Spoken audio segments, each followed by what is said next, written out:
today I took delivery of a new watch. Now, this is not it. This was Cadisen's old box, and as you can see, it's a pretty plain box, got the Cadisen mark on it. However, the new box is remarkably slimmer, but a lot more fancier. As you can see, the outside of the box has got quite a nice finish to it. They've also upgraded the logo, so it's now in silver, and Cadisen is in silver. Now, one of the reasons I believe that they've upgraded the box is that the watch inside is their upgraded version as well. Now, this is the new one that they've just brought out, and it's the 42mm version. There was one that was larger before, which wasn't so popular, but this one is their latest watch, and we'll have a look at it in a few minutes. Now, I've only just got this watch out of the box, and so this is the first time that I've held the watch, and as you can see, it's still got all the plastic on it. I've got to size the bracelet up, so once I've done all of that, we'll have a look at the watch.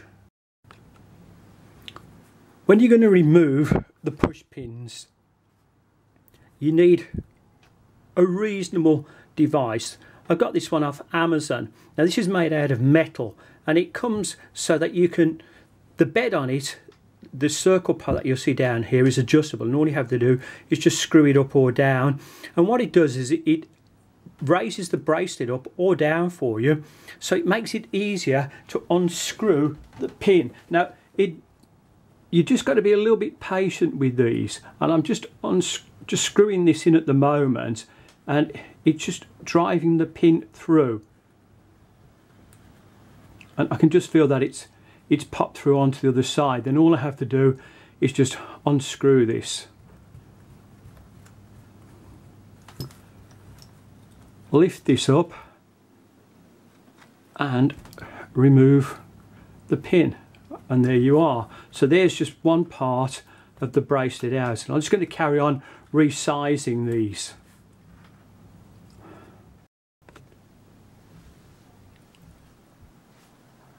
Taken 4 links out, as you can see, and now the watch fits nicely on my wrist. There is no micro adjustment with these, so this is just a butterfly clasp that opens or closes. I'll take this off so you can have a look. And I've got it to fit quite nice now. Now, with no micro adjustment, I would recommend that you just take your time when you are adjusting this. And I took these out link by link, because that way I pop it back on, try it again. Now, you'll also see down here I've got a couple of other things. These little pliers are so handy, because sometimes the pins, when they're coming out through these little holes, get jammed, because these are split pins on here, and you might need to just pull them out. Some watches have an arrow that indicates which way you're going to push the pin out. This one doesn't. Also, to get the pin back in, I have my little watchmakers or watch kit hammer, and what I do then is I can just tap them back in easily, and then just to give you that final little tweak, I use this again and I just push them in so they're just bedded nicely, because otherwise somewhere along the way, if you're not careful, when you're wearing the watch, they'll pop back out.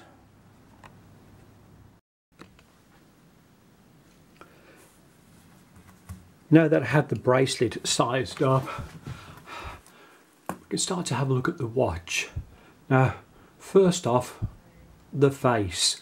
Now, the face is a waffled finish, and I've got the one in blue, and I think that looks quite nice. As you can see just over here, there's a date window, and I'll run through those in a while. The outside bezel here is locked down, and it's locked down by all of these little screw caps heads, and interestingly enough, very similar to the Royal Oak. When you look at them, they all follow the line going around as the time goes around. So that's quite a nice finish to it.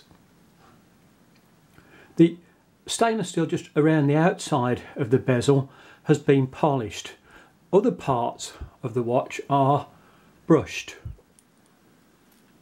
So you can see the brushing coming down the side. Everything is running in the same line. Over here it's all brushed, and when you're turning over by the crown area, again you'll see that the brush lines all follow down. My nemesis, trying to get this bit of blue plastic paint, whatever it is that they stick on there, off. I hate that because I'm worried that I'm going to scratch things, and unfortunately if you do try and poke it with a bit of a sharp implement, it will scratch. So putting that aside, let's go back to looking at the watch. The Cadisen name stands out very, very well, and where you can see the waffle effect, it's cut into it really quite nicely. Each of the indices that go around the watch are in steel with loom markings into the centre. I'll test the loom out a little bit later on, but again they look very, very nice. Now you have to remember that this is a homage to a very expensive watch, and I looked online and the watch it's paying homage to costs £28,000. Wow, that is a lot of money. This was 62, so there's going to be a couple of little compromises, but at the moment when you look at the two, and I'll show some pictures later on, comparisons, there's not much of a difference. Obviously the name. The bracelet is not one that you can easily interchange. It really is quite difficult to put anything else on here other than what's already fitted. And while I was taking the watch links out, I popped one of these out. I thought it would make it easier. It did to change the links, but getting it back in was a bit awkward because they fit in, as you can see, at quite an obscure angle. I'll show you the back in a minute. So, not one that I want to do too often. Now, despite its rugged looks, all these edges you would think would be super sharp, but they've been honed down beautifully. And they do feel very, very nice to the touch. You would think, you know, wow, it's going to be really sharp, but it's not. A lot of thought's been given into that part.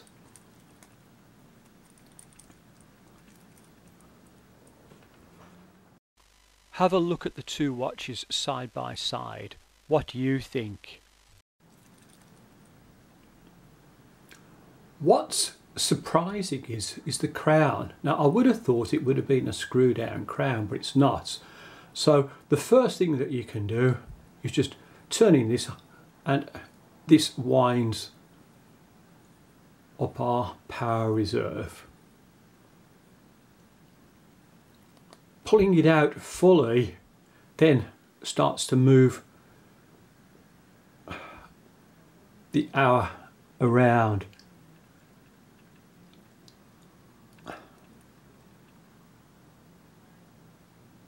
And if you look at the sweep of the hand as it moves around, it does cover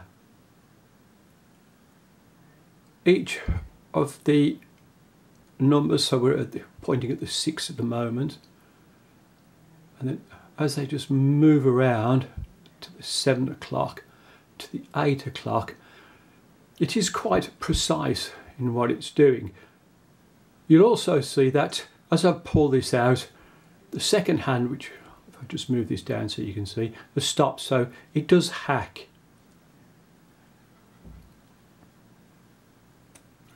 Push it back in and off we go again.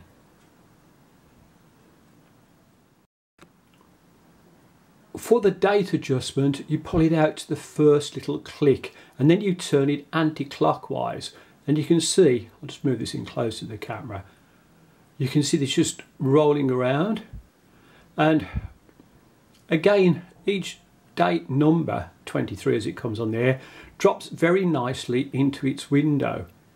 There is no up or down with it, it just drops quite nice. Obviously, just to reset that, you just pop it back in again.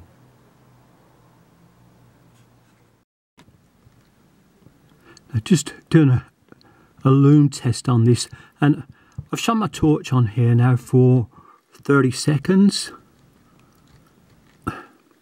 and that has come up really, really nice. I've just flipped the watch over so we can start to have a look at the back of the watch, and you can see the display window.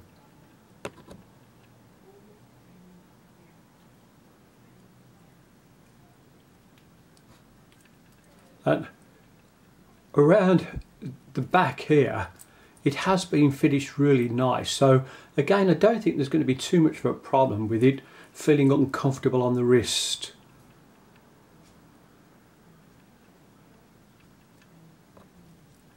Just turn it around the other side.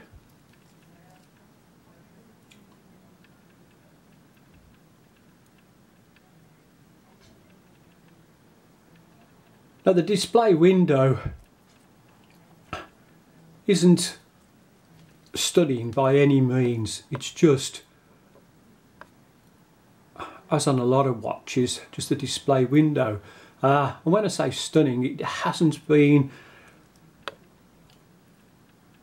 engraved, it hasn't got any interesting little features just on the back, but nevertheless, I suppose for the price it's still good. The bracelet, it's an unusual shape and design, I suppose, because of it being so flat. It looks very futuristic.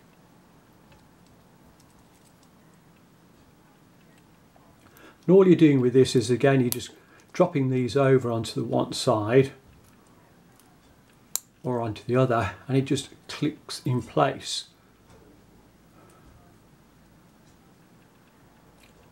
Nice little name of Cadisen just engraved in. To undo the bracelet, we've got two little pushes.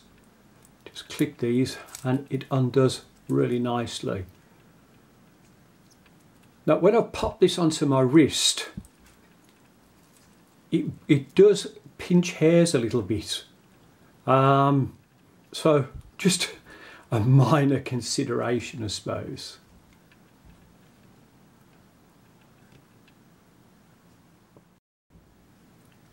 This watch is quite a difficult one to measure. I'll just take a measurement across from the crown to the opposite side, and you can see it's 41.7. All of the other areas are really difficult to measure, and this is because the way everything slopes down and away from you, so you can't get any accurate measurements.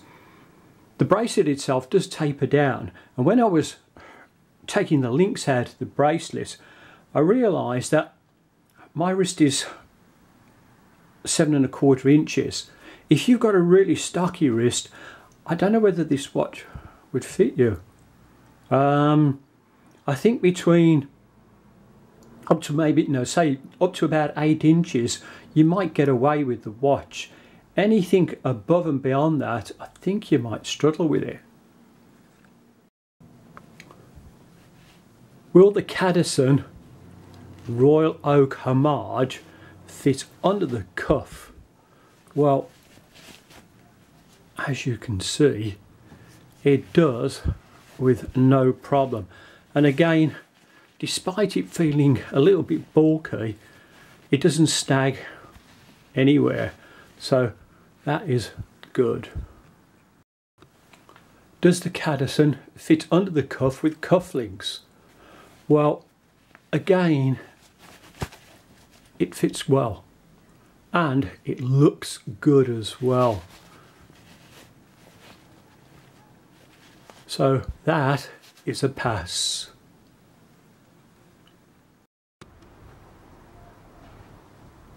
Just brought the watch out into the sunlight and just having a quick look at it with the sun shining off it. Now you'll see that around the outside where we've got the brushed effect, it really does look really nice. It catches the light beautifully, as does the strap.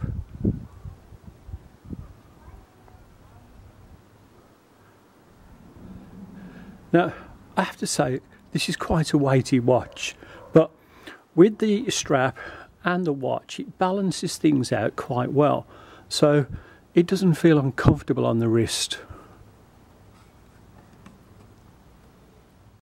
What clothes go well with the Cadisen Homage watch?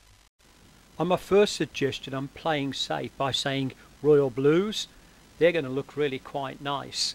However, neutral colours would look good as well, and if you take it to lighter blues, it starts to show the face of the watch quite well, and that's just with a jumper and a shirt. Again, if you just go for a shirt alone on this, light blue shirt would go nice. Dark blue, you might lose the watch a little bit with it, and obviously going for a t-shirt and shorts, I think this watch would look stunning with most clothes. Cadisen's description of the watch is very accurate. On all of the pages, all the measurements, all the specifications and photographs really do reflect the watch and its dimensions. Also, we have the NH35A movement in the back, and as you can see, there are other variations as well, so you don't just have to buy the blue one like mine. Finally, they've got pictures of what to wear with the watch. What more could you like? Now, to conclude this review, £28,000 for a watch is really expensive and way beyond anything I could ever afford. I'm an old age pensioner, but I can afford the £62 that I paid for this, and I'm happy to pay that price. I think it's a good watch and good value for the money.